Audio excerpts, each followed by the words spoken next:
We've all had that feeling of being watched by a stranger, knowing your every move and just simply watching, waiting, and then acting. For some undeserving people, this horrendous feeling became a sick reality. Today, we share with you the top 10 scariest stalkers that have roamed the earth. Be sure to stick around to see just how frightening our number one stalker was. Gary De La Penta fell in love with a young woman named Randy Barber in California in 1996. They met through a friend and he became relentless in trying to ask her out, sending Randy gifts and trying to win her over, going as far as to joining Randy's church to get closer to her. For close to 3 years, his attraction to Randy clearly surpassed obsession as he spent all of his time stalking Randy and following her around everywhere. He then started to place these ads in her name in various sex-related chat rooms, impersonating Randy while describing a fetish for rape scenes and fantasies about being raped by men who entered her apartment. "I'm into rape and gangbang fantasy," he wrote in one of his earliest ads. Gary added Randy's addresses in all these ads as well. He created a fake email address using Randy's name for contact with any men responding to the ads. He even went as far as to provide instructions on how to break into her home and how to disarm the security system. Randy had numerous disturbing and obscene phone calls regarding these ads.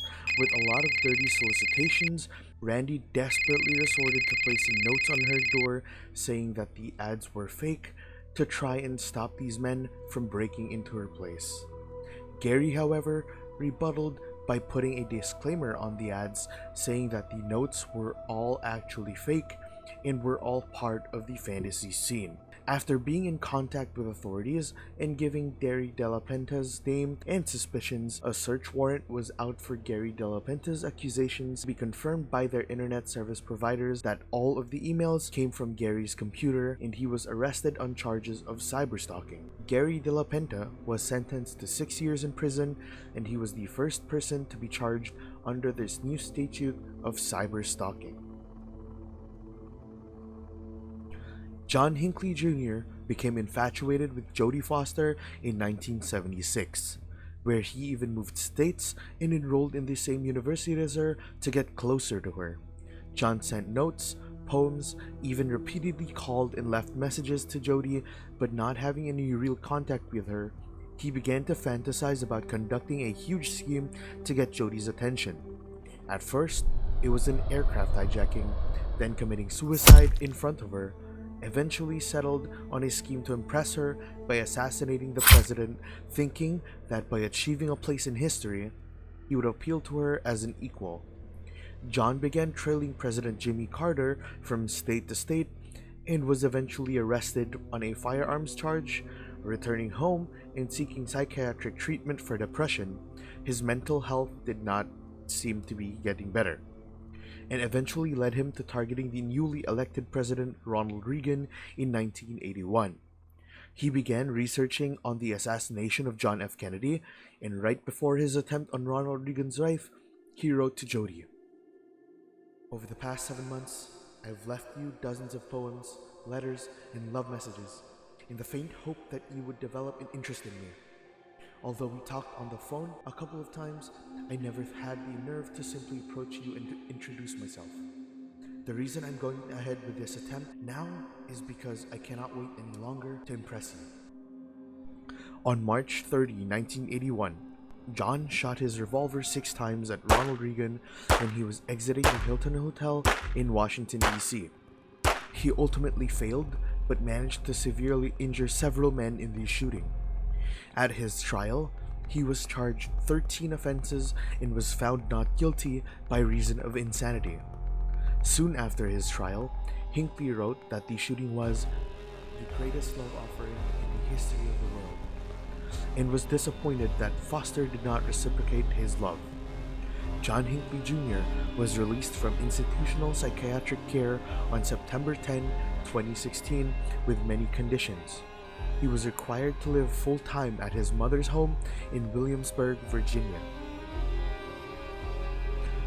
Maria Marchese was a woman who cried rape while terrorizing psychiatrist Dr. Jan Folkowski in London in the early 2000s. Maria fell in love with Dr. Jan Folkowski after meeting him in 2001 while he was treating her previous partner. She was able to get a hold of his cell phone number, his home and work numbers, and then started stalking him, calling him, writing him letters, and sending him messages where she would confess her undying love for Dr. Folkowski. Maria was convinced that Dr. Folkowski's fiancée at the time, Deborah Pemberton, was trying to come between them and ruin their happiness, so she started harassing and terrorizing Deborah. She would go as far as to send them texts, emails, phone calls, even spy on them, with a lot of messages being death threats to Deborah and sometimes to even Dr. Folkowski himself. Maria's threat to Deborah was so severe that one of them was threatening to burn Deborah in her wedding dress, and that gunman has been paid. Maria has broken into the doctor's house several times, one attempting to cause an explosion by opening up all the gas taps. Maria then accused Dr. Folkowski of rape in 2004 after stealing a condom from his trash bin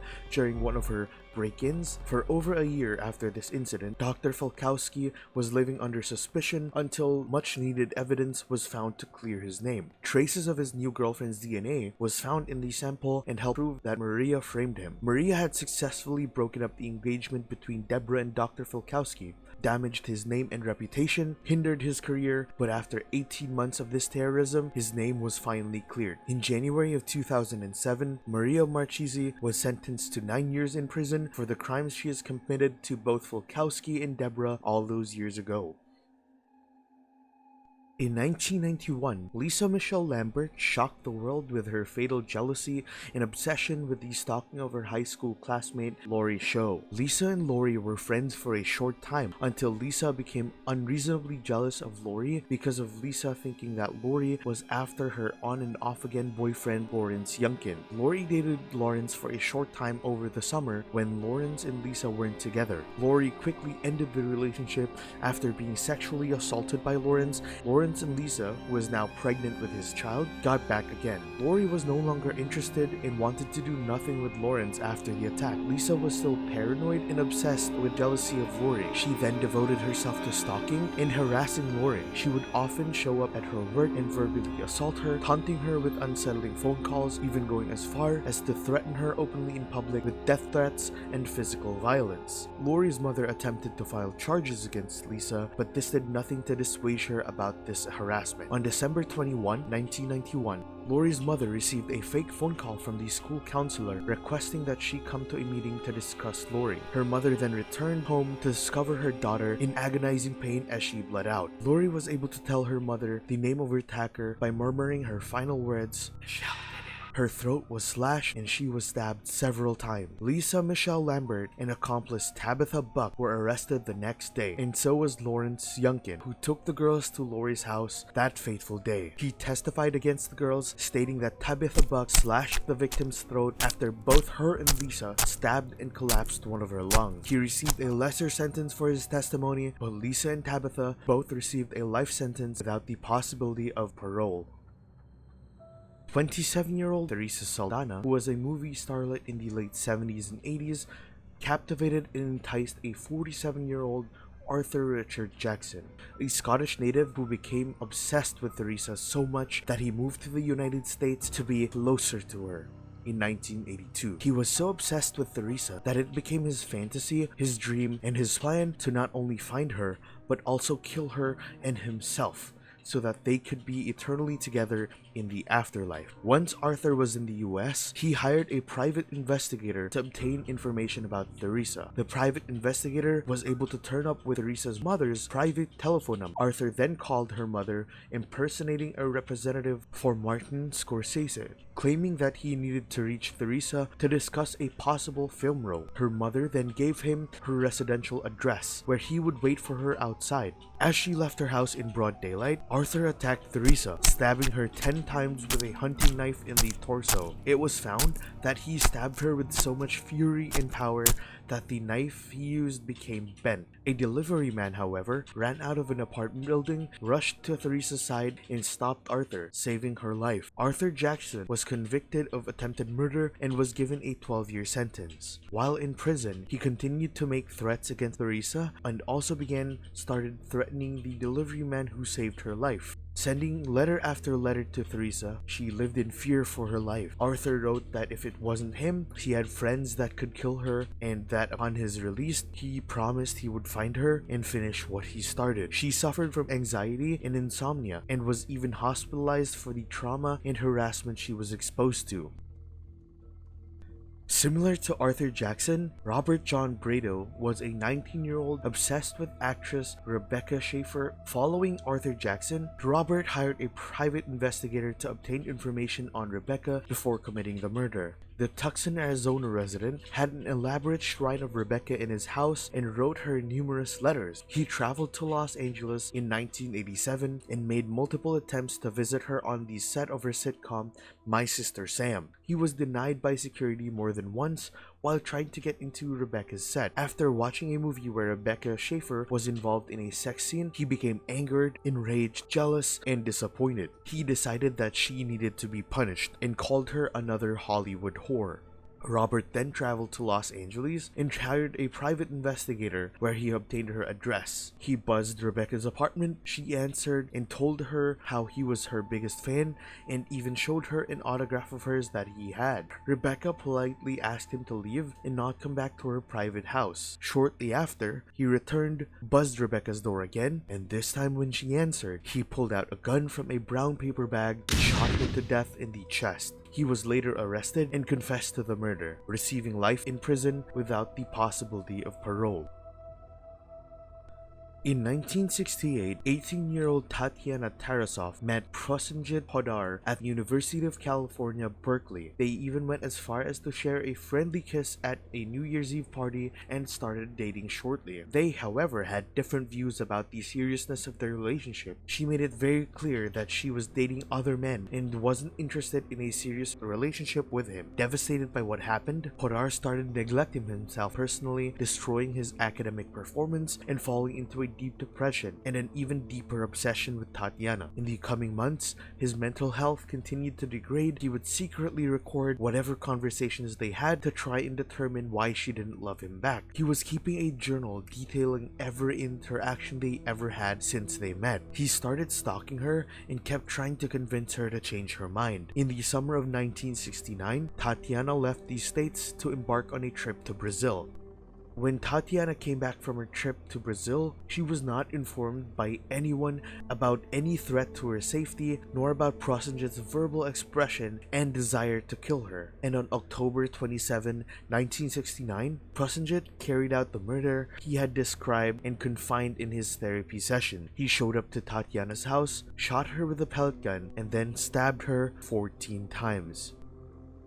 The Westfield Watcher is more of a recent story because the house isn't just haunted, but it also was being watched by an anonymous individual called the Watcher. The house was built in 1905 and remodeled in 2014, with various families inhabiting the house throughout the decades. Derek and Maria Brodus bought the newly remodeled home. They did not expect anything like this to occur at all. Right after they bought the house, they began to receive alarming letters in their mailbox by someone claiming to have been watching the house as it had been. They were put in charge of watching and waiting for its second coming. The first letter states, "Why are you here? I will find out."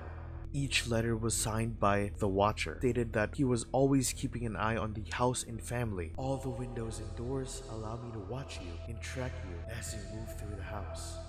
Even went as far as to threaten them with, "And now I watch and wait for the day when the young blood will be mine again." More and more letters came and became increasingly more disturbing. "Have you found all these secrets it holds?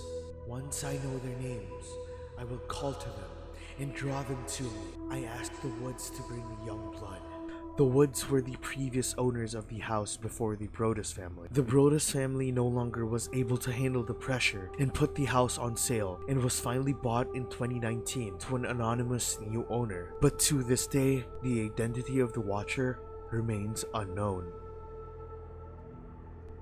Ming Sen Shiu was a sadistic stalker whose crush on his 9th grade algebra teacher, Mary Stauffer, began in 1965 and morphed into a sick obsession that lasted over 15 years.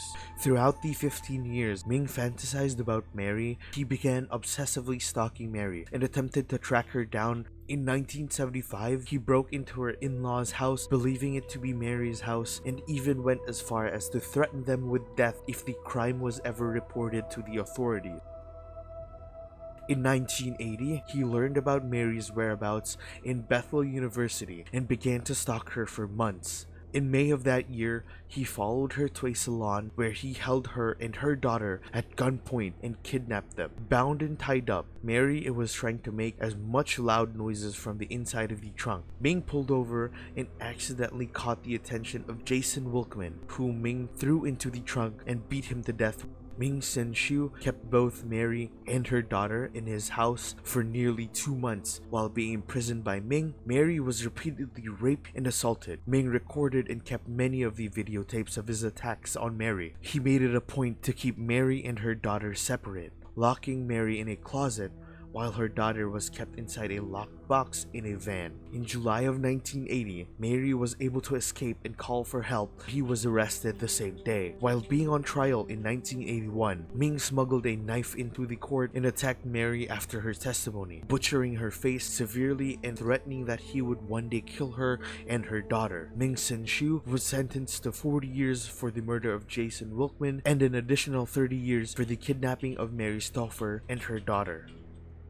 Richard Farley was an electrical engineer in Sunnyvale, California, who became instantly obsessed with Laura Black when she was hired in April of 1984. According to Richard, it was love at first sight.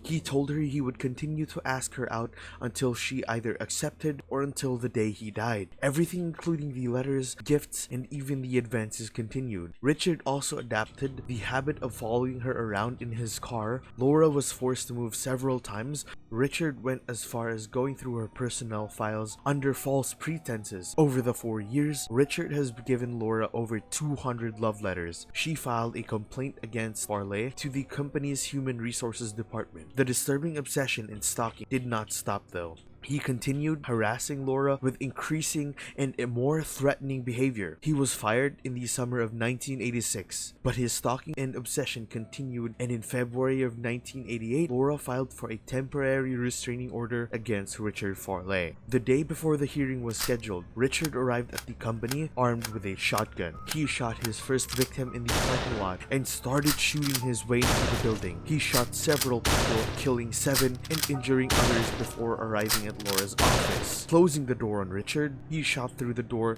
shooting Laura in the shoulder and collapsing one of her lungs. During the 5-hour standoff he had with the police, victims were hiding from Richard. While all this was happening, Laura was able to regain consciousness and stop the bleeding, which led to her survival after being rescued. Richard Farley was found guilty on 7 counts of first-degree murder and was sentenced to death. While in prison, he wrote to Laura one final time.